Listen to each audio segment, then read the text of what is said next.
నమస్కారం. సనాతనంలో హైందవం కార్యక్రమానికి స్వాగతం. మన దేశంలో గుడికి దేవుడికి ఉన్న విలువ అంతా ఇంత కాదు. మనకు కష్టం వచ్చినా సుఖం వచ్చినా గుడికి పరిగెత్తుకుంటూ వెళ్తాం. ఆ దేవుడి మీద భారం వేసి మనసును తేలిక చేసుకుంటాం. కానీ మనం అంతగా నమ్మే ఆ దేవుడి ఆస్తులకే రక్షణ లేకుండా పోతే ఎలా? ఆ దేవుడికే అన్యాయం జరుగుతుంటే భూరాబందులకు ప్రైవేటు ప్రాపర్టీ ఒకటే, ప్రభుత్వ భూమి ఒకటే, చివరికి దేవుడు మాన్యం కూడా ఒకటే. వాళ్ల కళ్ళు పడిందంటే అది కరిగిపోవాల్సిందే. ఈ తంతు ఇప్పుడే మొదలైంది కాదు. అడిగేవారు లేరు కదా అని దశాబ్దాలుగా ఈ ఘాతుకాలకు పాల్పడుతున్నారు.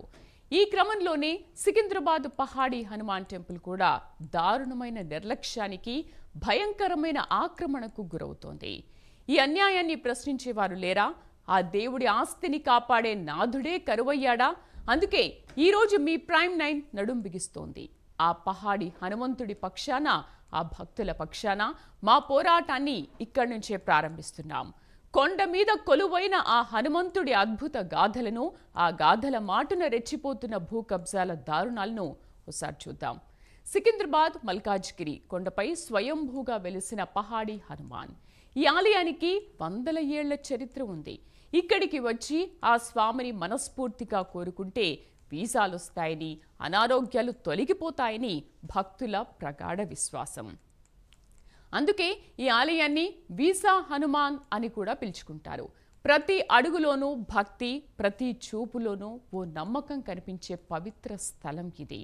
భక్తుల విశ్వాసం అంత గొప్పగా ఉంది. కానీ ఆ దేవుడి ఆస్తుల పరిస్థితి ఏంటి? హైదరాబాద్, సికింద్రాబాద్ పేరు చెప్పగానే కోట్ల కొద్దీ విలువైన భూములే కనిపిస్తాయి. అందుకే రాబందుల కళ్ళు ఈ ఆలయ భూముల మీద పడ్డాయి. దశాబ్దాలుగా కొండ కింద ఉన్న ఎంతో విలువైన దేవుడి మాన్యం కొంచెం కొంచెంగా కరిగిపోతోంది. అధికారులకు వేతనం వస్తే చాలు, ప్రభుత్వాలకు పవర్ దక్కితే చాలు, ఇక నోరు లేని విగ్రహాల సెంటిమెంట్లు, సామాన్య హిందూ భక్తుల విశ్వాసాల గురించి పట్టించుకునేది ఎవరు? ఇదే భూ కబ్జాదారులకు అలుసుగా మారింది. కొండను ఆనుకొని అక్రమ నిర్మాణాలు వెలుస్తున్నాయి. ఆలయానికి వెళ్లే దారి కూడా కబ్జాకోరుల్లో చిక్కుకుపోతోంది. ఒకప్పుడు ప్రశాంతంగా, పవిత్రంగా ఉన్న ఆ కొండ ఇప్పుడు కబ్జాకోరుల ఆలవాలంగా మారింది. కానీ ఈ అన్యాయాన్ని చూస్తూ ఊరుకోవడానికి ప్రైమ్ 9 సిద్ధంగా లేదు. మేము ఆధారాలు సేకరిస్తున్నాం, పాత రికార్డులను తవ్వుతున్నాం, ఏ అధికారి హయాంలో ఎంత భూమి మాయమైందో లెక్కలు తీస్తున్నాం, ఏ రాజకీయ నాయకుడి అండతో ఈ కబ్జాలు జరుగుతున్నాయో నిగ్గు తేలుస్తాం. ఒకవైపు కోట్ల రూపాయల విలువైన భూమిని మింగేయాలని చూస్తున్న భూరాబందులు, మరోవైపు నిజాలను నిగ్గు తేల్చడానికి, దేవుడి ఆస్తిని కాపాడడానికి యుద్ధం ప్రకటించిన మీ ప్రైమ్ 9. ఈ యుద్ధంలో మీ మద్దతు మాకు కావాలి. మీరే మా బలం. పహాడి హనుమంతుడు తన దగ్గరకొచ్చే భక్తులకు వీసాలిచ్చి, ఆరోగ్యాన్నిచ్చి వాళ్ళ కష్టాలు తీరుస్తున్నాడు. కానీ తన ఆస్తిని కాపాడుకోవడం కోసం ఈరోజు ఆయన తన బిడ్డలైన మనందరి వైపు చూస్తున్నాడు. ప్రైమ్ 9 ఈ పోరాటానికి నాయకత్వం వహిస్తోంది. ఈ అక్రమాలు ఆగే వరకు, ఆ దేవుడి భూమికి న్యాయం జరిగే వరకు మేము నిద్రపోము, మిమ్మల్ని నిద్రపోనివ్వము. ఇది ఆరంభం మాత్రమే. అసలు ఏంటి, ఎలాంటి రక్షణ లేకుండా ఎందుకు పోతోంది దేవుడి ఆస్తులకి? అసలు దేవుడి భూమిని ఎందుకు కబ్జా చేస్తున్నారు? డిస్కస్ చేద్దాం ఇవాల్టి సనాతనంలో హైందవం కార్యక్రమంలో.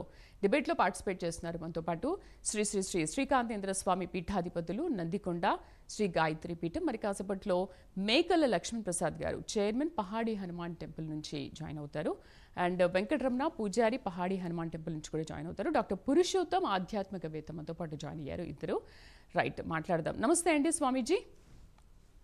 శుభాశీర్వచనమ్మ. స్వామీజీ, గుడిలో ఉన్న దేవుడి విలువ ఏంటో మనందరికీ తెలుసు. సనాతనంలో హైందవం కార్యక్రమంలో మనం ప్రతిదీ కూడా ఈ విషయాన్ని చాలా వివరంగా విశ్లేషిస్తూ ఉంటాము, మాట్లాడుతూ ఉంటాము. గుడిలో ఉన్న దేవుడి వాల్యూ ఏంటనేది.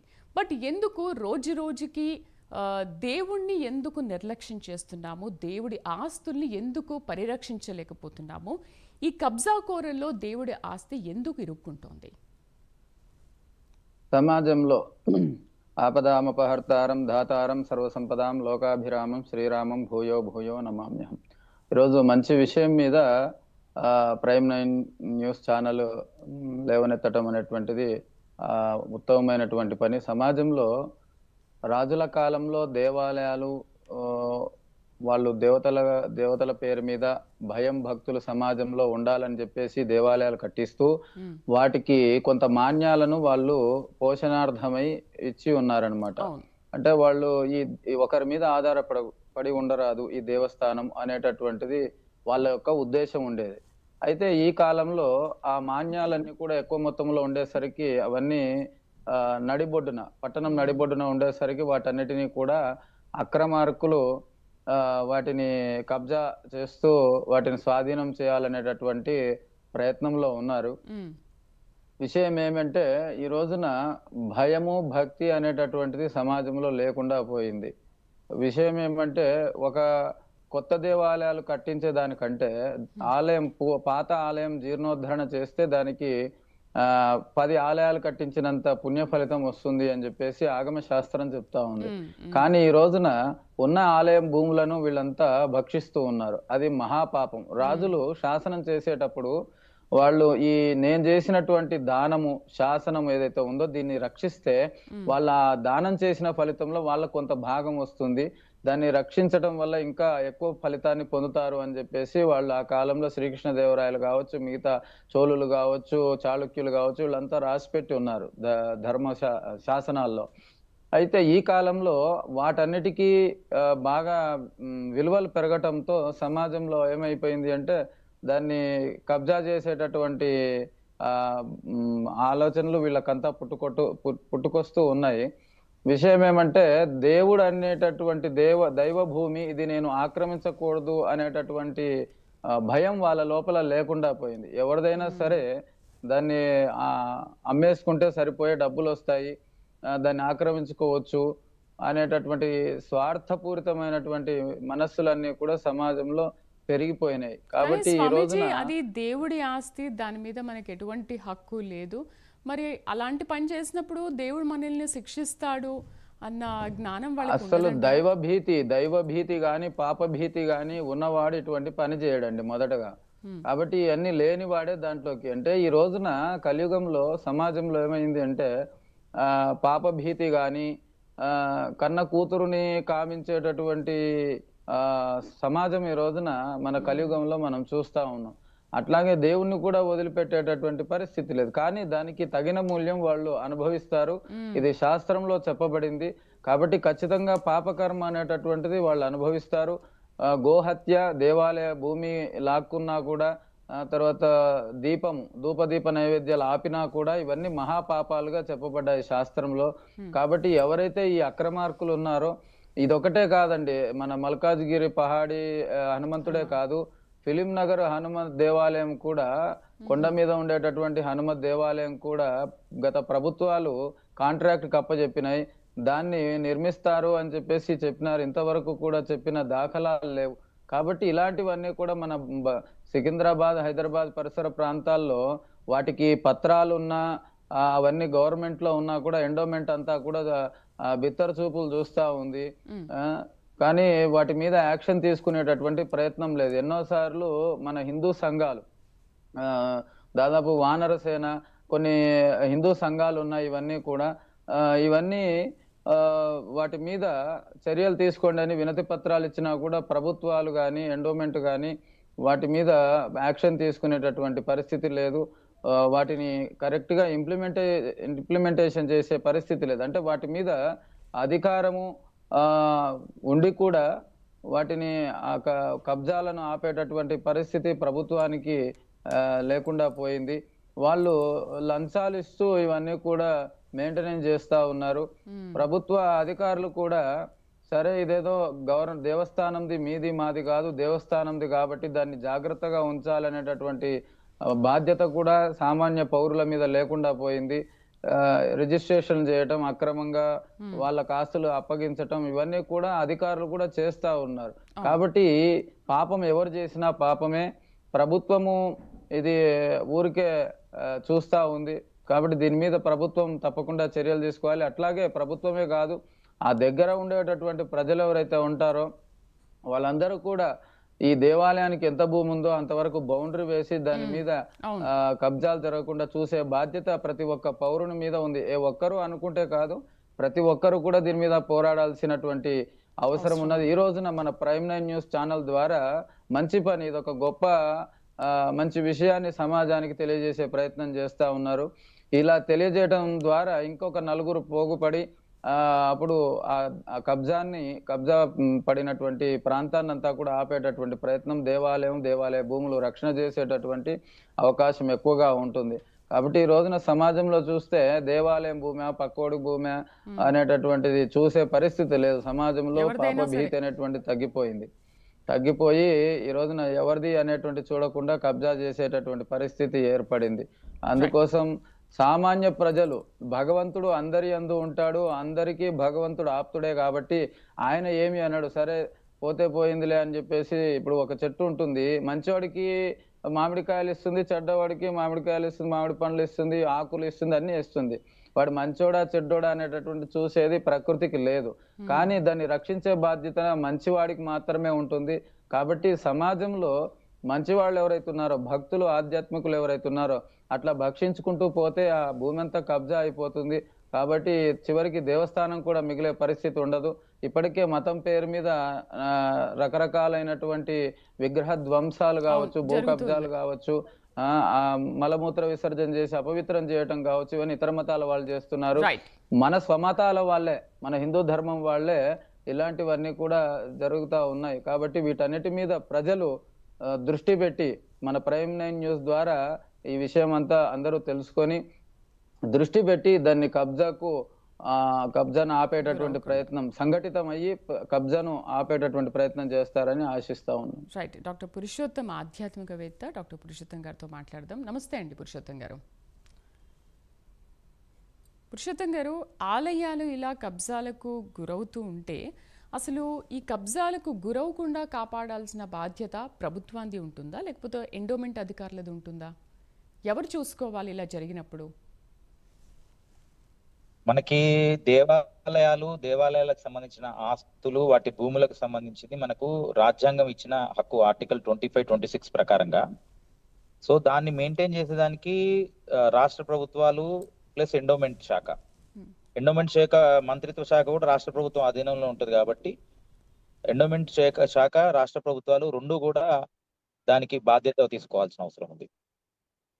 ఇప్పుడు మనకి ఎండోమెంట్ యాక్ట్ 1987 ప్రకారం దేవాలయ భూములు కానీ, దేవాలయకు సంబంధించిన వాటిని ఎవరైనా ఎంక్రోచ్మెంట్ చేస్తే కూడా వాళ్ళని కఠినంగా శిక్షించడానికి చట్టాలు ఉన్నాయి. లేదంటే వాళ్ళ మీద క్రిమినల్ చర్యలు చేయడానికి, లేదంటే వాళ్ళని ఎవాక్యువేట్ చేయించడానికి ఆ ఎండోమెంట్ అధికారులకు కూడా అధికారాలు ఉన్నాయి. కాబట్టి వీటన్నిటినీ ఆ చట్టం న్యాయాన్ని ఇంప్లిమెంటేషన్ దగ్గర దానికి సంబంధించిన సెక్షన్స్, యాక్ట్స్, చట్టాలు అన్నీ ఉన్నాయి. కాబట్టి కానీ వాటిని ఇంప్లిమెంట్ చేయడంలో జరుగుతున్న లోపాలుగా దీన్ని చూసుకోవచ్చు. తర్వాత ఒకవేళ సరే అధికారులు లేదా ప్రభుత్వాలు వాటిని పట్టించుకున్నట్లయితే మన ప్రజలు వాళ్ళకు కూడా వాటి మీద ఛాలెంజ్ చేయడానికి చట్టపరంగా ఎంఆర్ఓకి ఎండోమెంట్ ఆఫీసర్ దృష్టికి తీసుకురావచ్చు, పలానా ల్యాండ్ అదేందని చెప్పేసి. తర్వాత దేవాలయాలకు సంబంధించిన భూములు పలానా దేవస్థానానికి ఎన్ని భూములు ఉన్నాయని వాళ్ళు ఒక ప్రాపర్టీ రిజిస్టర్ మెయింటైన్ చేయాలి దేవస్థానం వాళ్ళు. దాని సెక్షన్ 22 కింద ప్రాపర్టీ రిజిస్టర్ మెయింటైన్ చేయాలి. ఆ ఉన్న భూముల యొక్క ఆదాయాలు వచ్చేదాన్ని వాళ్ళు ఏ విధంగా స్పెండ్ చేస్తున్నారు అనేది పూర్తిగా టెంపుల్ ప్లస్ ఎండోమెంట్ శాఖ ఆధ్వర్యంలో జరుగుతుంది. దాన్ని ఏమైనా ఎంక్రోచ్మెంట్ చేసినప్పుడు ఆ ఎండోమెంట్ ఆఫీసర్ దృష్టికి తీసుకురావడం, లేదంటే ఎంఆర్ఓ దృష్టికి తీసుకురావడం, లేదంటే వాళ్ళు కూడా వినట్టయితే చక్కగా కోర్టును ఆశ్రయించి కోర్టు నుంచి కూడా సివిల్ సూట్ వేయడం ద్వారా వాళ్ళని ఎవాక్యువేట్ చేయించవచ్చు, వాళ్ళ మీద క్రిమినల్ చర్యలు తీసుకోవచ్చు, ఆ భూములని తిరిగి దేవస్థానానికి అందజేయచ్చు. ప్రభుత్వాలు వాటి బాధ్యతను నిర్వర్తించాలి. ప్రభుత్వాలు చేయని ఎడల మన చుట్టూ ఉన్న ప్రజలు లేదా ఆ వివిధ విషయాల్లో అవగాహన ఉన్నటువంటి ధార్మికవేత్తలు కానీ, లేకపోతే ఇంకా అనేకమైనటువంటి హిందూ సంఘాలు కానీ, దేవాలయాలను ప్రొటెక్ట్ చేసుకునే సంఘాలు కూడా ఏర్పడ్డాయి. వాళ్ళందరూ చేసి దీన్ని కాపాడుకోవాలి. స్వామీజీ చెప్పినట్టు మనము ఈ ఉదాసీన వైఖరి కనుక ఉంటే గుడినే కాదు గుడిలో లింగాన్ని కూడా మింగేసేటువంటి కలికాలంలో ఉన్నాం మనం. కాబట్టి చట్టాలన్నీ పకడ్బందీగా ఉన్నాయి, అమలు చేయడంలోనే చిత్తశుద్ధి లోపం. ఒకవేళ అమలు చేయడంలో ప్రభుత్వాలు వైఫల్యం అయితే మాత్రం సామాజిక బాధ్యతగా సమాజంలో మనందరిది కూడా దీంట్లో ఉంటుంది. ఇలా కబ్జాలకు గురవుతూ ఉంటే వాళ్లకు తెలియదా? కబ్జాలకు ఇది దేవుడి స్థలము, ఇది మనం తీసుకోవద్దు. స్వామీజీ చెప్పినట్టు దేవుడు వేరు, ఇంకా మనుషులు ఎవరైనా ఒకటే, మనం తీసుకుంటే మనకి ఏమవుతుందిలే అని చెప్పేసి విచ్చలవిడిగా ఆ కబ్జాలకు అట్లా గురవుతూ ఉంటే మరి వాళ్ళకి దేవుడు పాపం తగులుతుంది లేకపోతే ఇలాంటివన్నీ ఏమీ ఆలోచించరంటారా మనం జనరల్గా మాట్లాడుకుంటే? Yeah correct madam. అయితే మాయ వల్ల ఏమైతుందంటే మనిషి ఈ విషయాల్లో కంట్రోల్ కోల్పోతాడు. ఎప్పుడైతే ఆస్తి వెనక, అంటే శ్రీరామకృష్ణులు చెప్తారు, తే కామిని కాంచన రిక్త చిత్తాహ అని. రెండు కలియుగంలో కానీ ఎప్పుడైనా మానవాళికి కామిని కాంచన అని చెప్తారు. వీటి విషయాల్లో మనుషులు వాళ్ళని కంట్రోల్ చేసుకోవడం చాలా కష్టం. కాంచన అంటే ఈ సంపద మీద దృష్టి, వీటిని. ఇంకొకటి ఏంటంటే రియల్ ఎస్టేట్ బాగా పెరిగిపోయింది కదా, రేట్లు విపరీతంగా రావడం, వీటి ద్వారానే వాళ్ళు కబ్జాలు చేయడం ద్వారా వాటిని అమ్మేసుకొని తర్వాత అమాయకులైన ప్రజలకు వాళ్ళని అంటగట్టి వీళ్ళు తప్పించుకొని పోవడం, వీడిని చేస్తుంటారు. అంటే మనకి పాప భీతి, ధర్మ ప్రీతి అనే రెండు అంశాలను మనం ఇక్కడ చర్చించుకోవాల్సి వస్తుంది. పాప భీతి అనేది ప్రాథమికంగా కనీసం లా అండ్ ఆర్డర్ వల్లను, లేకపోతే దేవుడు ఉన్నాడు, కర్మ సిద్ధాంతం ప్రకారం మనకు తర్వాత రేపొద్దున మా కుటుంబంలో పిల్లలకి ఏమైతుంది అనేది ఒకటి పాప భీతి. కానీ దానికంటే ఎక్కువ కూడా పాప భీతి ద్వారా కూడా సమాజాన్ని మనం కంట్రోల్ చేయొచ్చు. కానీ దానికంటే ఎక్కువ కూడా ధర్మ ప్రీతి ద్వారా కూడా సమాజాన్ని మనం కంట్రోల్ చేయాల్సిన అవసరం ఉంటుంది. ధర్మం యందు సహజంగా మనిషికి అనురక్తి ఉండాలి. ధర్మాన్ని నిర్వర్తించడం మీద ఆయనకు ఒక బాధ్యతను ఫీల్ అవ్వాలి. మనకు ఆ సనాతన ధర్మం, సనాతన సాంప్రదాయం ఎక్కువగా ఈ ధర్మ ప్రీతి గురించి చెప్తా ఉంటది. మన దగ్గర ఎప్పుడు కూడా హక్కుల గురించి తక్కువ చర్చ. హిందూ సాంప్రదాయంలో, సనాతన సాంప్రదాయంలో ధర్మం గురించి ఎక్కువ చర్చ అవుతుంది. అంటే ఇప్పుడు చూడండి, ఒక ఎంఆర్ఓ ఉన్నారు. సపోజ్ ఒక ఎంఆర్ఓ ఆయన డ్యూటీ ఆయన నిర్వర్తిస్తే వేల మంది లక్షల మంది యొక్క సమస్యల్ని ఆయన పరిష్కరించిన వాళ్ళు అవుతాడు. ఎప్పుడైతే ఆ ధర్మాన్ని ఆ అధికారి నిర్వర్తించడో సరిగ్గా, అప్పుడు హక్కుల పోరాటాలు మొదలవుతాయి. ఇది ఒక చాలా సున్నితమైన అంశం. ఈ హక్కుల కోసం పోరాడాలంటే ప్రజలందరూ రోడ్ల మీదకి వచ్చి, లేదంటే రిప్రజెంటేషన్స్ ఇచ్చి, కోర్టులకు వెళ్ళి ధర్నాలు చేసి, రాస్తారోకలు చేసి ఫైట్ చేయడం, ఇది హక్కుల పోరాటం. లేదు అంటే ఈ ధర్మ ప్రీతి అంటే ధర్మం నిర్వర్తించే బాధ్యతని కనుక మనం సొసైటీలో ప్రజలకు నేర్చుకుంటూ పోతే, ఒక 1000 మందికి సంబంధించిన హక్కుల పోరాటాన్ని ఒక మంచి ధర్మాన్ని నిర్వర్తిస్తే సరిపోతుంటది. కాబట్టి ఇక్కడ ఇప్పుడు వాళ్ళకి ఆ పాప భీతి గాని, ధర్మ ప్రీతి గాని ఉండే అవకాశం ఈ యొక్క ట్రాన్సియంట్ వరల్డ్ లో, అంటే చాలా అశాశ్వతమైనటువంటి వాళ్ళ చిన్న జీవితంలో దానికి సంబంధించిన ఫలితాలు ఏమొచ్చినాయి ఏంటి అనేది అవగాహన చేసుకునేంత తాత్విక గుణం గాని, ఆ యొక్క పరిణతి చెందిన సోల్ అయ్యిందా లేదా అనేది ఇక్కడ చాలా ఇది. టెంపరీగా వస్తున్నటువంటి ఇమీడియట్ బెనిఫిట్స్, అక్కడ వచ్చిన డబ్బులు, లేకపోతే వాటి నుంచి వచ్చిన భోగాలు, వాటిని కన్సిడర్ చేస్తూ తప్పులు చేయడానికి మనుషులు ఆ ఉచ్చులో పడిపోతా ఉంటారు. రైట్. ఎడిటర్ రాజు విశ్లేషణ చూద్దాం. నమస్తే రాజు. రాజు, రాను రాను ఆలయాలు అసలు ఎందుకు నిర్లక్ష్యానికి గురవుతున్నాయి? ధూపదీప నైవేద్యాలకు ఎందుకు నోచుకోవట్లేదు? ఆ దేవుడి ఆస్తుల్ని మనం ఎందుకు కాపాడలేకపోతున్నారు? మనల్ని ఇంత బాగా చూసే ఆ దేవుడి ఆస్తుని మనం ఎందుకు రక్షించలేకపోతున్నాము? మీ విశ్లేషణ ఏంటి దీనిపైన?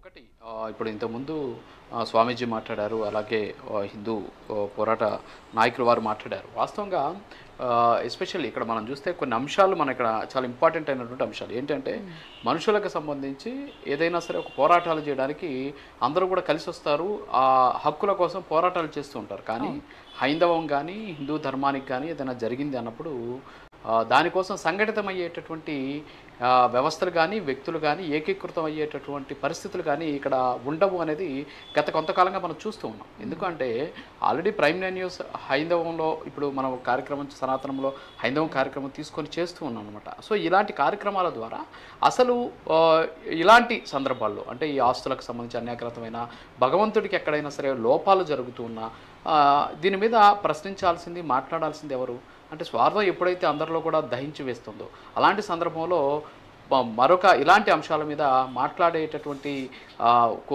వాళ్ళకి సమయం కానీ అంతేకాకుండా తీరిక కానీ ఈరోజు ప్రజలకు లేనటువంటి పరిస్థితి. సో ఈరోజు ఒక మంచి topic Pahadi Hanuman temple. So ఇది చాలా పవిత్రమైనటువంటి ఆలయం, దాదాపు 100 సంవత్సరాల చరిత్ర కలిగినటువంటి ఒక అద్భుతమైనటువంటి ఆలయం అది. సో అక్కడ నిజంగా దేవుడు అక్కడ ఉన్నాడా అన్నట్టు అక్కడ ఉన్నటువంటి పరిస్థితులు మనకు కనిపిస్తూ ఉంటాయి. మరి అలాంటి ఆలయానికి సంబంధించినటువంటి భూములు అన్యాక్రాంతం అవుతూ ఉన్నాయి. సో అన్యాక్రాంతం అవుతూ ఉంటే దీనికి అనేక రకాలైనటువంటి అంశాలు కారణం. ఎందుకంటే గతంలో ఈ ఆలయానికి సంబంధించి ఎవరైతే ఈ ఆలయం అధీనంలో ఉంది అంటే ఎండోమెంట్ రాకముందా కొంతమంది చేతుల్లో కబంధ హస్తాలు ఉండి ఉండొచ్చు. ఎందుకంటే ప్రభుత్వ అధీనంలోకి రాకపోతే అంటే దేవాదాయ శాఖ ఆధీనంలోకి రాకముందు ఉభయదారులు అని చెప్పేసి ధర్మకర్తలు అని చెప్పేసి సో కొంతమంది చేస్తూ ఉండి ఉంటారు. సో అలాంటి వాళ్ళ వల్ల కొంత భూములు పోయి ఉంటాయి. ఆ తర్వాత ఎండోమెంట్ వచ్చిన తర్వాత కూడా కాపాడాల్సినటువంటి అధికారులు చేష్టలుడికి చూస్తూ ఉండడం కారణంగా ఈరోజు అన్యాక్రాంతం అయిపోయినటువంటి పరిస్థితి. సో అన్యాక్రాంతమైనటువంటి భూములను వెనక్కి తీసుకోవడం, వాళ్ళ దగ్గరని ఇప్పుడు అక్కడ ఉన్నటువంటి భవనాలు కానీ ఇల్లు కానీ ఇవన్నీ కూడా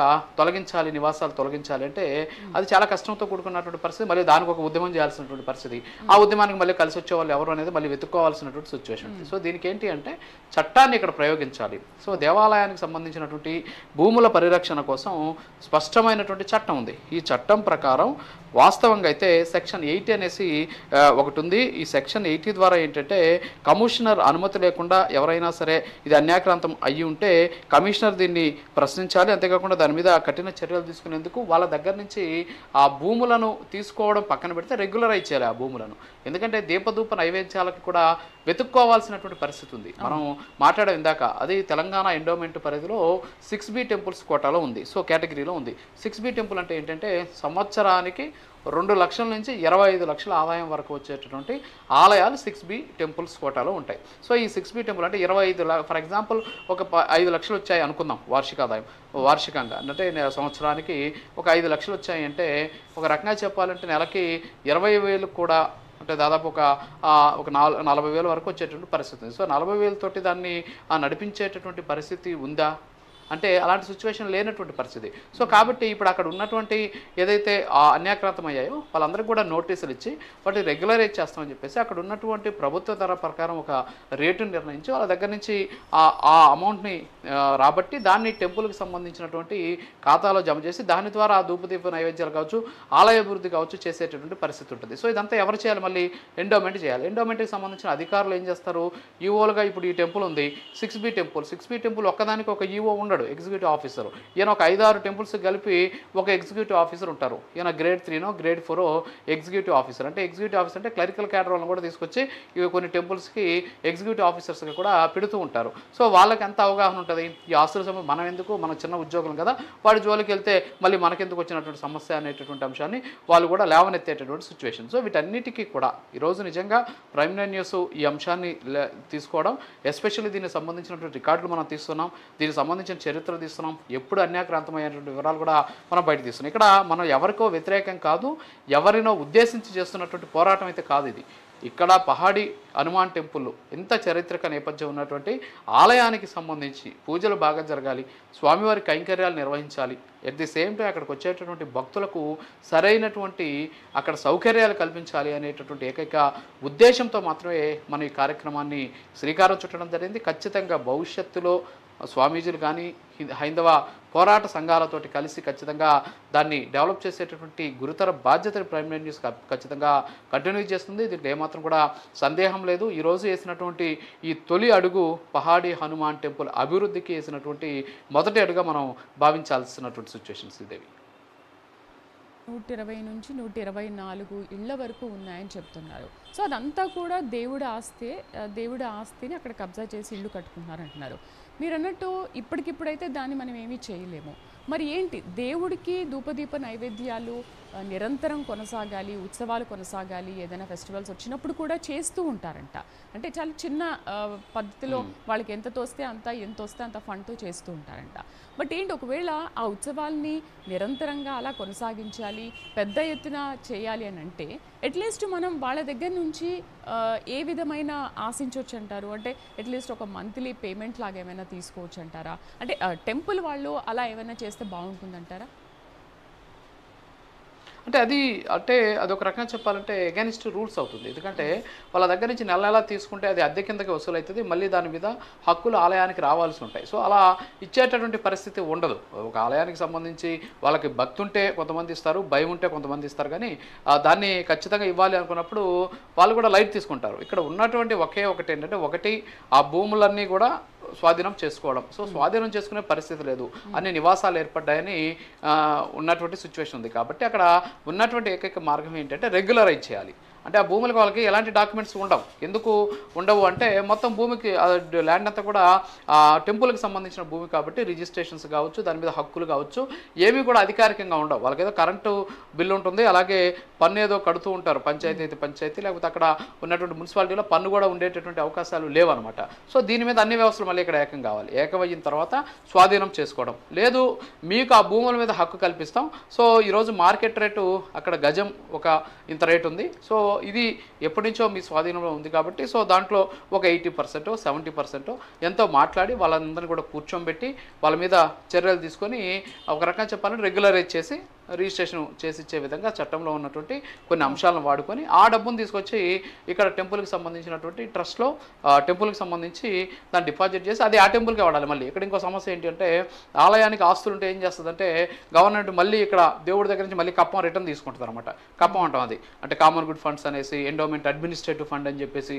సో ఇవన్నీ కూడా మళ్ళీ రిటర్న్ కట్టాలా, దేవుడే మళ్ళీ వెనక్కి గవర్నమెంట్కి కట్టాల్సిన పరిస్థితి ఉంది. కాబట్టి అలా కాకుండా ఈ భూములు రక్షించుకొని ఆ భూములకు సంబంధించినటువంటి డబ్బు ఏదైతే వస్తుందో దాంతో ఆలయాన్ని అభివృద్ధి చేసే దిశగా తీసుకెళ్లేటటువంటి ప్రయత్నం చేయాలి. సో ఆ దిశగా చేస్తే కొద్ది గొప్ప అవకాశాలు ఉంటాయి. సో దీనికి కూడా కొన్ని న్యాయపరమైనటువంటి చిక్కులు ఉంటాయి. సో ఈ విధంగా చెప్పిన వెంటనే వాళ్ళు రెడీగా మేము కొనుక్కుంటామని చెప్పేసి వచ్చే పరిస్థితి ఉండదు. వాళ్ళు మళ్ళీ దీని మీద న్యాయపరమైనటువంటి అంశాల మీద వెళ్తారు. అంటే ఒక రకమైనటువంటి విస్తృతమైన అంశం ఇది.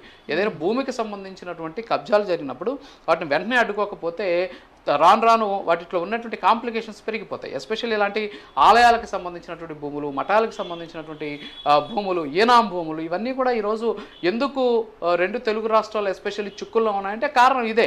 వాటి మీద సరైనటువంటి అజమాయిషీ లేకపోవడం, వచ్చినటువంటి కస్టోడియన్స్, ఎస్పెషల్లీ వీటికి కస్టోడియన్స్ ఉంటారు, ఆ కస్టోడియన్స్ మాకెందుకులే అని చెప్పేసి వదిలేయడం. సో ఈ కారణాలు. ఇక్కడ 6B టెంపుల్ అంటే అసలు పర్యవేక్షణ ఉండదు, దానికి సంబంధించిన రికార్డులు కూడా ఉన్నాయో లేవో కూడా తెలియనటువంటి పరిస్థితి అక్కడ ఉన్నటువంటి అధికారుల సిచ్యువేషన్. సో కాబట్టి వీటన్నిటిని కూడా తీసుకోవాలంటే చాలా రకాలైనటువంటి అంశాలు ఉన్నాయి.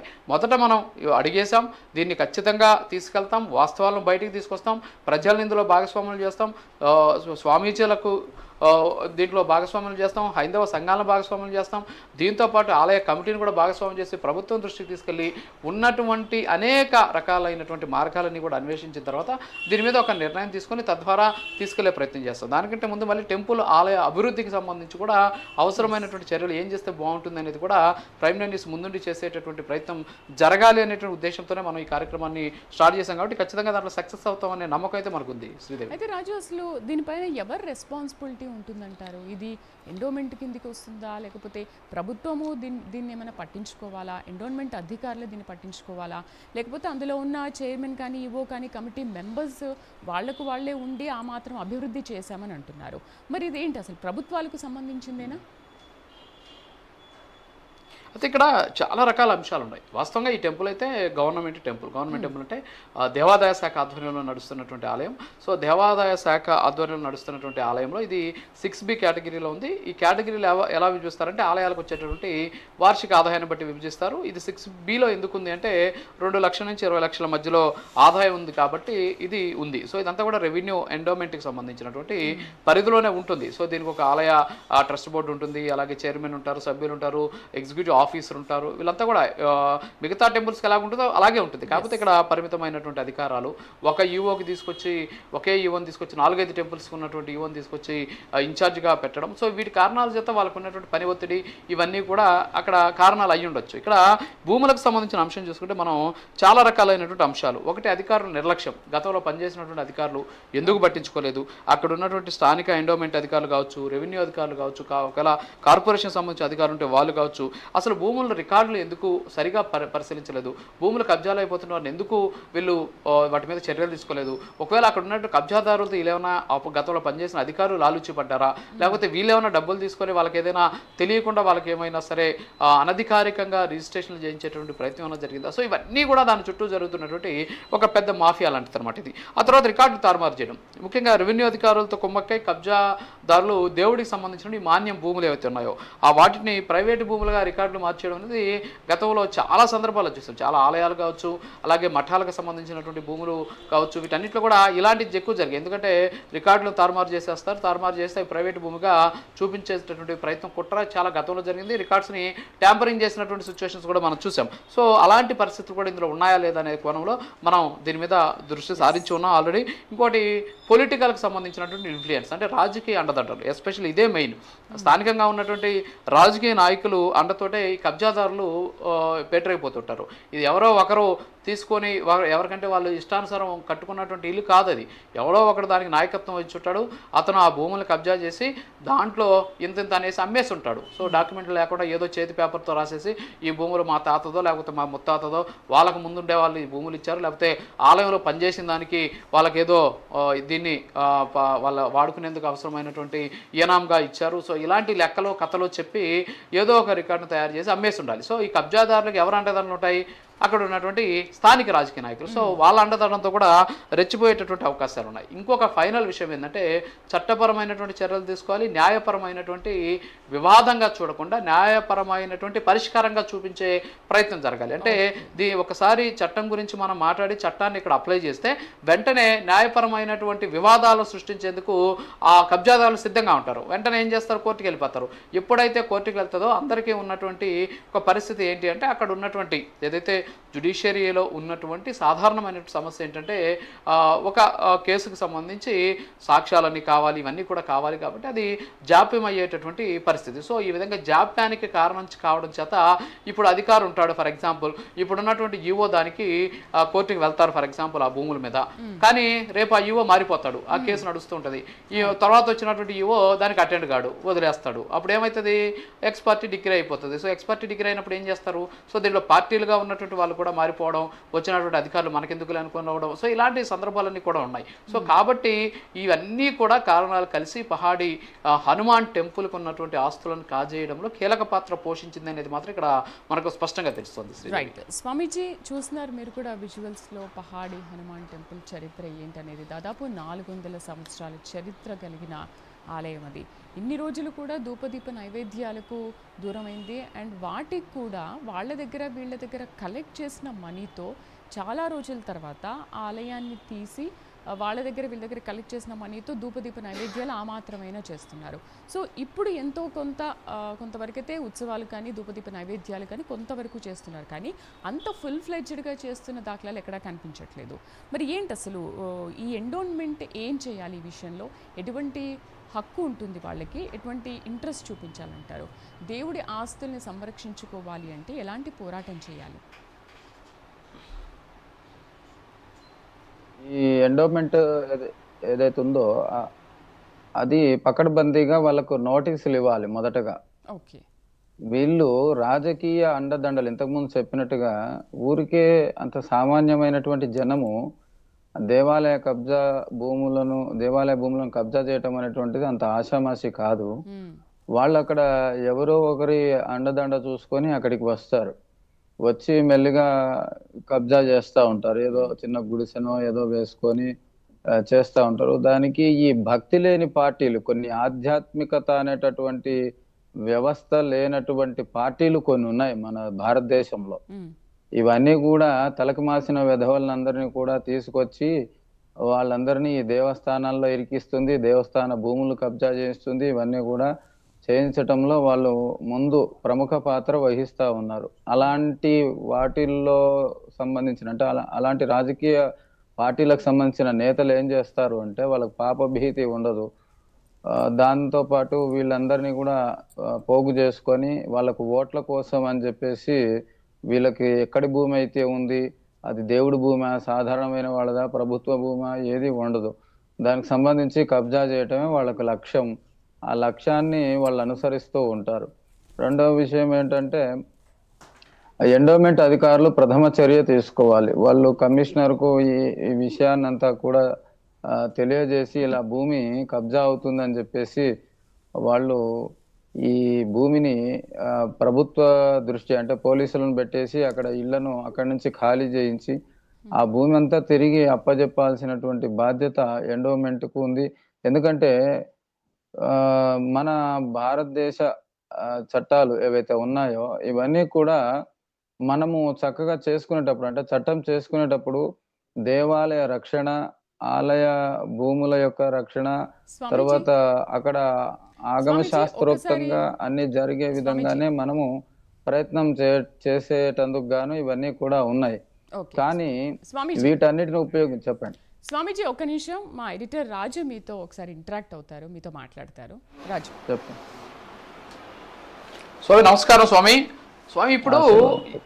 ఇలాంటివన్నీ కూడా జరుగుతూ ఉన్నాయి. ఆలయాలకు సంబంధించినటువంటి అంశాలు, భూముల కబ్జాలు, తర్వాత వచ్చేసి ఆలయాల్లో చాలా రకాలైనటువంటి ఒక వినకూడనవి ఎప్పుడు కూడా మనం చూడకూడనటువంటి సందర్భాలన్నీ కూడా జరుగుతూ ఉన్నాయి. కానీ వీటన్నిటినీ కూడా కాపాడాల్సిన, లేకపోతే రక్షకులుగా ఉండాల్సినటువంటి మఠాధిపతులు, పీఠాధిపతులు ఏమైపోయారు? వీళ్ళంతా కూడా ఇస్తికాఫాలు స్వాగతాలకు ముందుంటారు, తర్వాత వచ్చేసి అక్కడ జరిగేటటువంటి కైంకర్యాలకు ముందుంటారే తప్ప ఆ ఆలయాలకు సంబంధించి చుట్టుపక్కల ఉన్నటువంటి మఠాలకు స్థలాల కోసం సిద్ధంగా ఉంటారు తప్ప ఇలాంటి వాటిని ఎందుకు ఖండించలేకపోతున్నారు? పరంపర పీఠాల మఠాల గురించి నేను మాట్లాడుతున్నాను స్వామి. మంచి మంచి ప్రశ్న వేశారు. దీంట్లో ముఖ్యంగా దేవాలయాలే కాదు, ఇప్పుడు అందులో మీరు చెప్పింది మఠాలు కూడా ఉన్నాయి. ఆ మఠాధిపతుల్లో ఇప్పుడు మేము స్వామీజీలము, పీఠాధిపతులు వీళ్ళ భూములకి ఎసురు వచ్చినటువంటి పరిస్థితి ఈ రోజున సమాజంలో ఉంది. వాళ్ళ వ్యవహారాలు, వాళ్ళకు సంబంధించినటువంటి వివాదాల్లోనే వాళ్ళు తిరుగుతూ ఉన్నారు, చేస్తూ ఉన్నారు. ఇది పరిస్థితి. అట్లాగా ప్రతి ఒక్క మఠానికి ఒక చరిత్ర, ఒక హిస్టరీ అనేటువంటిది ఉంది. అట్లా ఈ దేవాలయ భూముల వివాదాలు, మఠ భూముల వివాదాలు ఇవన్నిటి మీద కూడా పోరాటం జరుగుతూ ఉంది. ముఖ్యంగా నేను కొన్ని హిందూ సంస్థల్లో పనిచేస్తూ పోరాటం చేయటం జరిగింది. 1700 ఎకరాలు భద్రాచల భూములను అన్యులకు, ఇతరులకు వాటిని ఏమంటారు లీజుకి ఇవ్వటం. ఆ లీజుకి ఇస్తూ ఉంటే వానరసేన అనేటువంటి ఒక సంస్థ తరపున అక్కడ కంపెనీ ఏదో స్థాపించాల్సినటువంటి సిచ్యువేషన్ ఏర్పడింది. దాన్ని ఖండించి హైకోర్టులో పిల్ వేసి భద్రాచల రామచంద్ర స్వాముల వారి భూముల్ని తిరిగి దేవస్థానానికి అప్పగించడం జరిగింది. తర్వాత మన శంషాబాద్ దగ్గర కూడా రామచంద్ర స్వామి దేవస్థానం, దానికి సంబంధించి తర్వాత ఇక్కడ మన పాత బస్తీలో కాళీ మందిర్ యొక్క భూములను ఎంఐఎం పార్టీ వాళ్ళు దాన్ని కబ్జా చేస్తే అది కూడా వానరసేన తరపున, కొన్ని హిందూ సంస్థలు, బజరంగ దళ్ వీటి తరపున పోరాడి మళ్ళీ తిరిగి హైకోర్టులో పిలివేసి రక్షించడం జరిగింది. ఇప్పుడు ప్రత్యక్షంగా పోరాటం చేస్తున్నది దేని మీద అంటే మన ఫిలిం నగర్ హనుమాన్ టెంపుల్ దాని మీద. రెండవది ఏంటంటే ఇప్పుడు మీరు ప్రైమ్ 9 న్యూస్ ద్వారా మొదలుపెట్టినటువంటి ఈ పహాడి హనుమాన్ టెంపుల్, వీటి మీద కూడా మనం పోరాటం చేద్దాం. స్వామీజీలు అందరూ కూడా పోరాటం చేస్తున్నారండి ఇండైరెక్ట్ గా. అందరూ టీవీ ముందలకి ఈ మాధ్యమాల్లో రాకపోవచ్చు, కాకపోతే ఇక్కడ నేను అడుగుతున్నది హిందూ ధర్మాన్ని పరిరక్షించాలి, లేకపోతే హైందవాన్ని కాపాడాలి, లేకపోతే ఆలయాలను రక్షించాలి, ఆలయ సాంప్రదాయాలను కాపాడాలి అనుకునేటటువంటి మీలాంటి స్వామీజీల గురించి నేను మాట్లాడలేదు. పరంపర పీఠాలు, పరంపర మఠాలు ఈరోజు మేము లేనిదే అసలు హైందవమే లేదు అనేటటువంటి ఒక రకమైనటువంటి విస్తృతి కల్పించినటువంటి మఠాధిపతులు, పీఠాధిపతులు. ఇందాక మీరు ఒక మాట అన్నారు, వాళ్ళ భూములకే రక్షణ లేకుండా పోతుందని. వాళ్ళ భూములు కాదవి, వాళ్ళు ఎప్పుడూ లాగేసుకున్నారు. అవన్నీ కూడా ఎండోమెంట్ పరిధిలో ఉన్నాయి. వీళ్ళే వాటిని కనీసం వీళ్ళకి వాటి మీద హక్కులు కూడా ఉండవు, అది వేరే విషయం. అయితే ఇలాంటి సందర్భాల్లో అంటే పరంపర పీఠాలకు సంబంధించినటువంటి మఠాలు, ఈ ఆలయం ఒకటే పక్కన పెడదాం. ఈరోజు తిరుమలకు సంబంధించి కల్తీ నెయ్యి లడ్డు జరిగింది. ఒక్క స్వామీజీ, ఒక్క మఠాధిపతి, ఒక్క పీఠాధిపతి, మీలాంటి చాలామంది స్వామీజీలు వచ్చారు, ఇక్కడ ఆందోళన చేశారు, రోడ్డు మీద ధర్నాలు చేశారు, వెంకటేశ్వర స్వామి గోవిందనామాలు చెప్పారు, చాలా చెప్పారు. సో మీకున్నటువంటి ఒక ఆతృత, మీకున్నటువంటి ఆ దైవ సంకల్పం, ఇవన్నీ వాళ్ళకి ఎందుకు ఉండట్లేదు? వాళ్ళు నడిచే దేవుళ్ళుగా పూజలు అందుకుంటూ ఉన్నటువంటి మఠాధిపతులు, పీఠాధిపతులు ఈరోజు సైలెంట్గా ఉంటూ ఉన్నటువంటి పరిస్థితి. వాళ్ళకి దీని మీద బాధ్యత ఉండదా? అసలు మాకెందుకు అనేసి వదిలేస్తారా? మంచి ప్రశ్న వేశారండి మీరు. పారంపర్య పీఠాధిపతులు మేమే సాక్షాత్తు భగవత్ స్వరూపులం అని చెప్పుకునే వాళ్ళు కూడా ఉన్నారు. అయితే ఈ విషయంలో విశేషం ఏమిటి అంటే వాళ్ళు ఈ చిన్న స్థాయి విషయం మనం ఎందుకులే, మనము దానికి పోరాడే వాళ్ళు ఉన్నారు కదా సమాజము అనేటటువంటి దృష్ట్యా కొంతమంది నిర్లక్ష్యం చేస్తా ఉన్నారు. కొందరు ఏంటంటే నా గౌరవం ఎక్కడ చెడిపోతుందేమో, నా పీఠ గౌరవం ఎక్కడ చెడిపోతుంది, నా మఠ గౌరవం, నా మఠాధిపత్యం, నా పీఠాధిపత్య గౌరవం ఎక్కడ చెడిపోతుందో, నేను అక్కడ వెళ్ళి ధర్నా చేయగలనా అనేటటువంటి దృష్ట్యా చాలా మంది స్వామీజీలు ఉన్నారు. వాళ్ళు పెద్ద పెద్ద స్వాములుగా కూడా చెప్పుకుంటూ ఉన్నారు. కొంతమంది వాళ్ళందరూ ఆ విధంగా వాళ్ళ నిర్దిష్ట నిబంధనలు అనుసరించి కూడా వాళ్ళు పోయేటటువంటి పరిస్థితి రోజు సమాజంలో ఉంది. అందుకోసమే అందరూ కూడా అన్ని మఠాధిపతులు, అన్ని మతాలకు సంబంధించిన పీఠాధిపతులు వాళ్ళందరూ కూడా రోడ్డు మీదకి వచ్చి పోరాడేటటువంటి పరిస్థితి ఈ రోజున సమాజంలో లేకుండా పోయింది. అందుకోసమే ఈ రోజున ఈ అఘాయిత్యాలు కూడా జరుగుతా ఉన్నాయి. ఒకటి స్వామి, ఇక్కడ ఏంటంటే ఆ స్వామీజీ, ఆ మఠాధిపతులు, పీఠాధిపతులు దైవ స్వరూపులుగా, నడిచే దైవాలుగా పేర్లు పొందుతున్నారు. వాళ్ళే రోడ్ల మీదకి వచ్చి ధర్నాలు చేయాల్సిన అవసరం లేదు.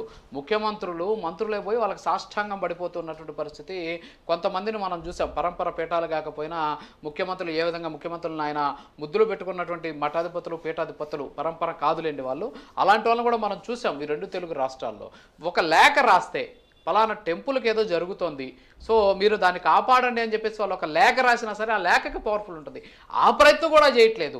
మాకెందుకు, మేము ఉత్తరాధికారి అయిపోయినటువంటి ఒక పీఠాధిపతి ఆయన మళ్ళీ పీఠాధిపతి అయిపోయిన తర్వాత ఆయన దేవుడిగా ఫిక్స్ అయిపోయాడు. పూజలు చేయడం వదిలేసి పూజలు అందుకునేటటువంటి పరిస్థితుల్లోకి వచ్చేస్తున్నారు కొంతమంది. వాళ్ళేమో వచ్చి వీధి పోరాటాలు చేయాల్సిన అవసరం లేదు. వాళ్ళు రాసేటటువంటి ఒక లెటర్కి, వాళ్ళు ఉన్నటువంటి లెటర్ హెడ్కి, వాళ్ళ సంతకానికి, వాళ్ళ నివేదనకి ఒక అద్భుతమైనటువంటి పరిష్కారం దొరికే అవకాశం ఉన్నా సరే ఆ ప్రయత్నం చేయడం లేదు. అదే బాధాకరమైన విషయం. తిరుమలకు సంబంధించి కల్తీ లడ్డు జరిగింది, లడ్డు కల్తీలో జరిగింది. దానికి సంబంధించి ఒక్కరైనా ఒక చిన్న లేఖ రాస్తారు, కనీసం స్పందిస్తారు, కనీసం టీటీడీ ఈవోని ఆదేశిస్తారు, అడుగుతారు అనేటటువంటి పరిస్థితి అన్న ఉంటుందో ఎదురు చూస్తాం. అది కూడా లేనటువంటి పరిస్థితి. సరే, ఇవన్నీ కూడా చిన్న చిన్న టెంపుల్సే. అసలు తిరుమల ప్రపంచ ఆధ్యాత్మిక క్షేత్రం, మరి అక్కడ జరిగేటువంటి అంశాల గురించి కూడా మాట్లాడకపోతే ఎంత దారుణమైనటువంటి, అంటే బాధేస్తుంది ఇవన్నీ కూడా మాట్లాడాలంటే. సో మీలాంటి వాళ్ళంతా కూడా రోడ్ల మీదకి వస్తున్నారు. మిమ్మల్ని అరెస్టులు చేసిన సందర్భాలు ఉన్నాయి స్వామి, నాకు తెలుసు. కాషాయం వేసుకున్నటువంటి వాళ్ళందరినీ అరెస్టులు చేసిన పరిస్థితి ఉంది. చెప్పండి స్వామి. మంచి ప్రశ్న మీరు అన్నారు. విషయం ఏమంటే, ఇప్పుడు కబ్జాలు జరుగుతున్నదంతా కూడా రాజకీయ అండదండలతోటే జరుగుతున్నది. వీళ్ళు ఒకవేళ వాళ్ళని శాసిస్తే, రాజకీయ నాయకుల్ని శాసిస్తే, ఆ రాజకీయ నాయకులే కదా ఇవన్నీ జరిగేది. ఈ కార్యక్రమ తంతంతా జరుగుతుంది ఈ రాజకీయ నాయకుల వల్లనే. కాబట్టి వీళ్ళకు అనుకూలంగా ఇప్పుడు ఉన్నటువంటి స్వామీజీలు కావచ్చు, మఠాధిపతులు కావచ్చు, వీళ్ళంతా కూడా కొందరు ఉంటున్నారు. లేకపోతే వాళ్ళను ఈ ఉద్దేశపూర్వకంగా అరెస్టులు చేయించటం కానీ, లేకపోతే వాళ్ళని ఇబ్బందులు పెట్టడం కానీ, వాళ్ళ ఆశ్రమాలకు ఇబ్బందులు పెట్టడం కానీ, ఇలాంటివన్నీ కూడా జరిగేటటువంటి పరిస్థితులు ఉన్నాయి సమాజంలో. ఎందుకంటే అన్ని రాజకీయ పార్టీలు సనాతన హైందవ ధర్మాన్ని అనుసరిస్తాయి అని చెప్పడానికి వీల్లేదు. తర్వాత అన్ని రాజకీయ పార్టీలు ఆధ్యాత్మికత ఉన్నటువంటి రాజకీయ పార్టీలుగా మనం చెప్పడానికి వీల్లేదు. కాబట్టి ఇప్పుడు ఉన్నటువంటి పీఠాధిపతులు పారంపర్యం కావచ్చు, తర్వాత గొప్ప గొప్ప మఠాధిపతులుగా చెప్పుకునే వాళ్ళు కావచ్చు, వీళ్ళందరూ కూడా రాజకీయ అండదండలతోటే వాళ్ళు ఉన్నత స్థితి ఎదగాలనేటటువంటి కాంక్ష వాళ్ళ లోపల ఉన్నది. కాబట్టి వీళ్ళెవరూ కూడా వారికి విరుద్ధంగా, అంటే వాళ్ళు అవతల పక్క వాళ్ళు కూడా సపోర్ట్ చేస్తున్నారు కాబట్టి వాళ్ళకు విరుద్ధంగా వెళ్ళి దాన్ని అడ్డుకునేటటువంటి ప్రయత్నాలు ఎవరు చేయటం లేదు. అదే మనకు కనిపిస్తుంది సమాజంలో. తద్వారా ఈ భూ కబ్జా కోర్లు ఎవరైతే ఉన్నారో, దేవాలయ భూములు, ఇవన్నీ కూడా ఎక్కువ జరుగుతూ ఉన్నాయి. కాబట్టి సమాజంలో మనం చూస్తా ఉన్నాము. ఇదంతా కూడా జరగడానికి కారణం ఏంటంటే, మన లోపల రాజకీయ వ్యవస్థలో ఏదైతే సమస్యలు ఉన్నాయో ఇవన్నీ కూడా మనము మేల్కొల్పాలి వాళ్ళను. అంటే పాపభీతి అనేటువంటిది ఒకటి మనం పురికొల్పాలి వాళ్ళకు. అయ్యా ఇది దేవాలయ భూమి, దీన్ని కబ్జా చేయరాదు అనేటటువంటిది మనము వాళ్ళకు చెప్పి ప్రయత్నం చేయించి దాన్ని రక్షించేటటువంటి ప్రయత్నం చేయాలి. సమాజంలో అందరికీ దేవుడు అంటే భక్తి ఉన్నది, కానీ రాజకీయ నాయకుల అండదండలతో మఠాధిపతులు కావచ్చు, పీఠాధిపతులు కావచ్చు, వీళ్ళందరూ కూడా ప్రతి ఒక్కరూ ఏం చేస్తున్నారంటే వాళ్ళ అండదండలు చూసుకొని బయటికి రాక, పోరాడలేక ఇవన్నీ కూడా సమస్యలు వాళ్ళు దూరం పెడతా ఉన్నారు. మాకెందుకులే అంటే మాకెందుకులే అని, అది పరిస్థితి.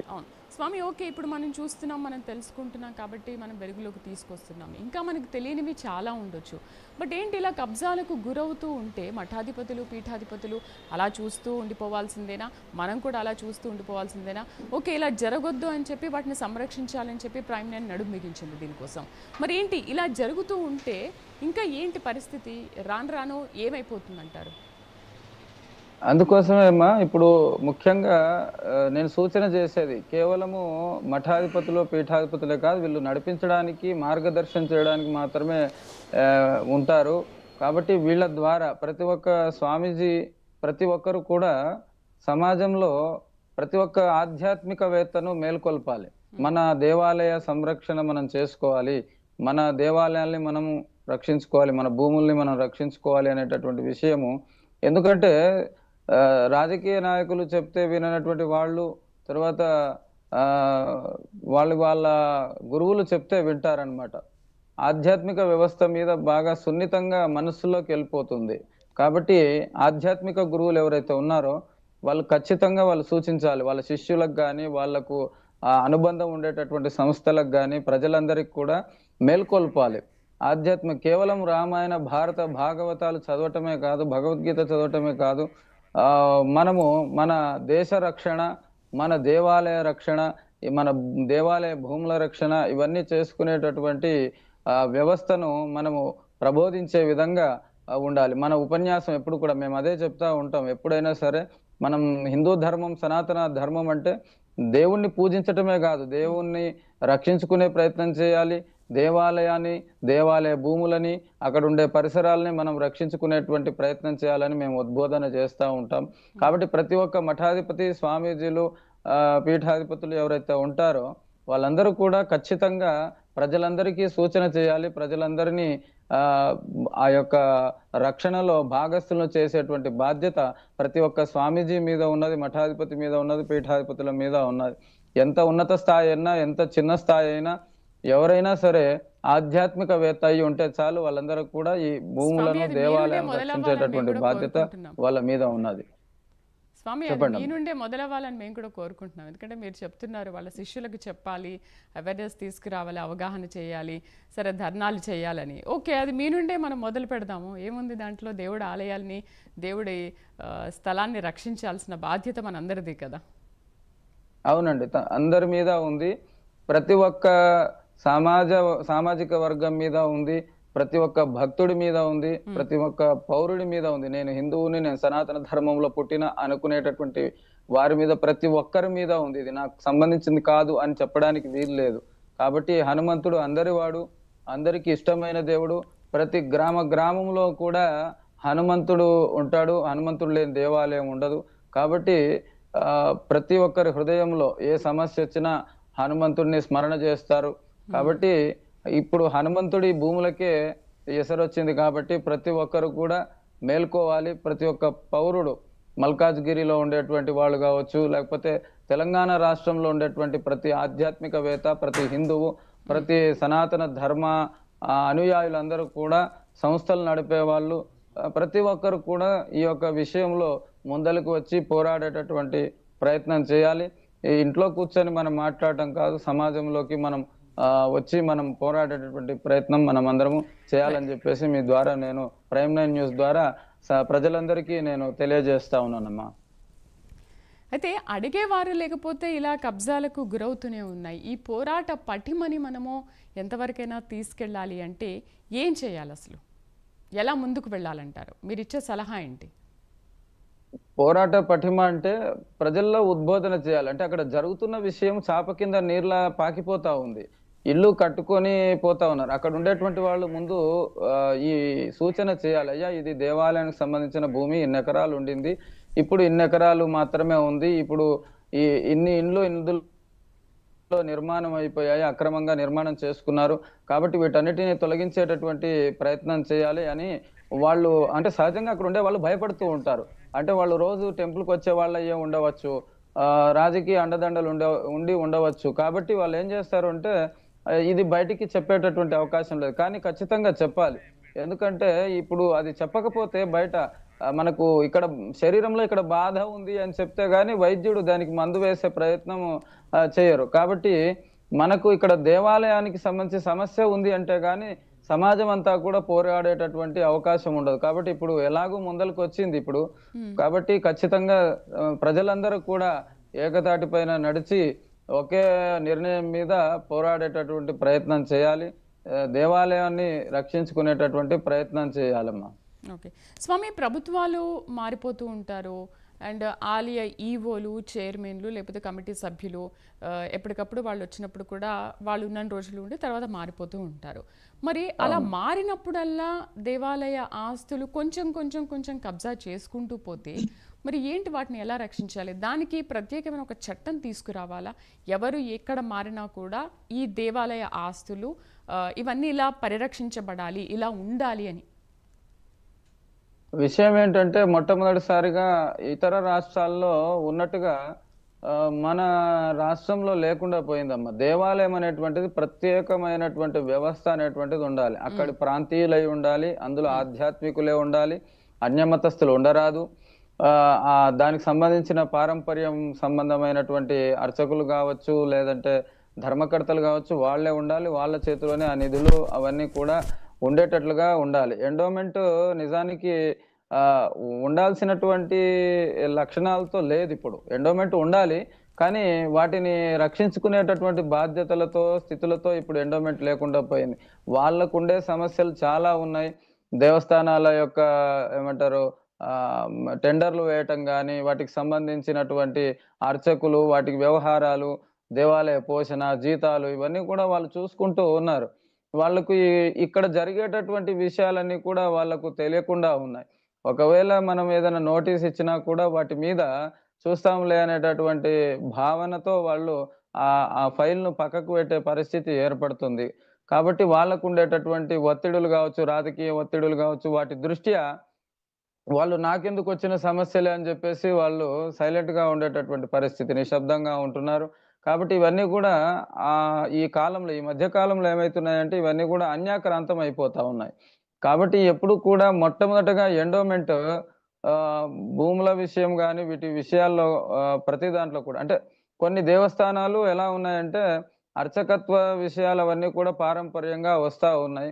వీటన్నిటిని వాళ్ళకు సంబంధించి వాళ్ళ అధికారాలు వాళ్ళకే వదిలిపెట్టాలి. ఎండోమెంట్ వాటిలో జోక్యం చేసుకోకూడదు అని చెప్పేసి కొన్ని విషయాల్లో నేను తెలియజేస్తా ఉన్నాను. అంటే స్వయం పరిపాలనా సంస్థలుగా ఉండాలి. వాళ్ళు ఇండివిజువల్ సంస్థలుగా ఉంటే వాటిని డెవలప్మెంట్ చేసుకుంటూ ఉంటారు. ఇప్పుడు ఆ భూమి అంతా పోతున్నట్టే అది ఎండోమెంట్ చూడటం లేదు. కాబట్టి అక్కడ ఉండే వాళ్ళు భయపడుతూ ఉన్నారు. కాబట్టి వాటి మీద పోరాడాల్సినటువంటి ఆవశ్యకత అక్కడ ఉండేటువంటి సమాజం మీద ఉన్నది, దేవాలయ ధర్మకర్తల మీద ఉన్నది. కాబట్టి ఇప్పుడు ఎక్కడ తిరిగి ధర్మకర్తలు మాత్రం ఖచ్చితంగా దాన్ని రక్షించాల్సినటువంటి బాధ్యతలు ఏర్పడతా వ్యవస్థ మనకు కనిపిస్తా ఉంది. కాబట్టి ఖచ్చితంగా ఎండోమెంట్ అనేటటువంటిది ఉండకూడదు. ఒకవేళ ఉంటే అది సక్రియాత్మకంగా ఉండాలని చెప్పేసి మా ఉద్దేశం. ఇతర రాష్ట్రాల్లో మేము వెళ్ళి చూసినప్పుడు, ధర్మ ప్రచారం విషయంలో వెళ్ళినప్పుడు అక్కడ స్వయం పరిపాలన సంస్థలు అంటే ఆ దేవాలయానికి ఒక కమిటీ ఉంటుంది. వాళ్ళే దాన్ని చక్కగా వచ్చినటువంటి నిధులతో డెవలప్మెంట్ చేస్తూ ఉంటారు. దానికి సంబంధించిన భూములు రక్షణ చేస్తూ ఉంటారు. దానికి సాంప్రదాయబద్ధమైనటువంటి ఒక్కొక్క ప్రాంతంలో ఒక్కొక్క సాంప్రదాయబద్ధంగా పూజలు ఇవన్నీ జరుగుతూ ఉంటాయి. అవన్నీ వాళ్ళందరూ కూడా ఆ సాంప్రదాయబద్ధంగా చేస్తారు. కాబట్టి ఆ సాంప్రదాయబద్ధంగా చేసేటటువంటి పరిస్థితి వాటికి ఉండాలి. ఒక్కొక్క సామాజిక వర్గం ఒక్కొక్క సాంప్రదాయబద్ధమైన పూజలు, ఇప్పుడు కొమరవెల్లి మల్లన్న ఇట్లాంటివి ఉన్నాయి. అక్కడ కుర్మ సామాజిక వర్గం కావచ్చు, యాదవ సామాజిక వర్గం కావచ్చు, పూజలు చేస్తూ ఉంటారు. అది వాళ్ళ హక్కు, అట్లా చేయాలి. అట్లా చేస్తేనే దానికి ఒక నిబద్ధత, నిర్దిష్టత అనేటటువంటిది ఉంటుంది. అట్లా ప్రతి ఒక్క చోట ఒక్కో దేవస్థానానికి ఒక చరిత్ర, దానికి ఒక పూజారి తనం అనేటటువంటిది ఉంటుంది. దాన్ని కాపాడాల్సిన బాధ్యత ఆ ధర్మకర్తల మీద ఉంటుంది. కానీ ఈ రోజున కొన్ని ఎండోమెంట్ ద్వారా నష్టాలు ఉన్నాయి, కొన్ని లాభాలు కూడా ఉన్నాయి. కాబట్టి వాటిని మనము నిర్దిష్టంగా ఎండోమెంట్ దేనికి ఉపయోగపడాలో దానికి ఉపయోగపడితే బాగుంటుంది. కానీ అన్ని విషయాల్లో కూడా ఎండోమెంట్ జోక్యం చేసుకోవటం లేదు. ఇప్పుడు కబ్జాలు కావచ్చు, దేవాలయ అర్చన విభాగ విషయాల్లో కావచ్చు, కొన్నిట్లో ఈ ఎండోమెంట్ అనేటటువంటిది జోక్యం చేసుకోకుండా ఉంటుంది. కాబట్టి మనం దాన్ని పరిరక్షణ చేయడం కోసం దాన్ని దృష్టిలో ఉంచుకోవాల్సినటువంటి అంశంగా మనం గుర్తించవచ్చమ్మా. రైట్. డిబేట్లో పార్టిసిపేట్ చేసినందుకు మీకు అండ్ డాక్టర్ పురుషోత్తం గారికి అండ్ మై ఎడిటర్ రాజుకి థ్యాంక్ యూ అండి. Thank you Swamiji. సో అది భూ రాబందులకు ప్రైవేటు ప్రాపర్టీ ఒకటే, ప్రభుత్వ భూమి ఒకటే, చివరికి దేవుడి మాన్యం కూడా ఒకటే. దేవుడి స్థలం ఎక్కడ కనిపించినా కూడా దేవుడు అని కూడా చూడకుండా ఎవరైనా సరే, అది ఎవరిదైనా సరే కబ్జాకు గురవుతూనే ఉంది. మరి ప్రతి హిందువు, మనం హిందూగా పుట్టిన మనం అందరం కూడా దేవుడి స్థలం కబ్జాకు గురి కాకుండా వాటిని రక్షించాల్సిన బాధ్యత మనందరిది. ఇది వాళ్ళ సనాతనంలో హైందవం కార్యక్రమం. వచ్చే వారం మరొక అంశంతో మళ్ళీ కలుద్దాం. నమస్తే.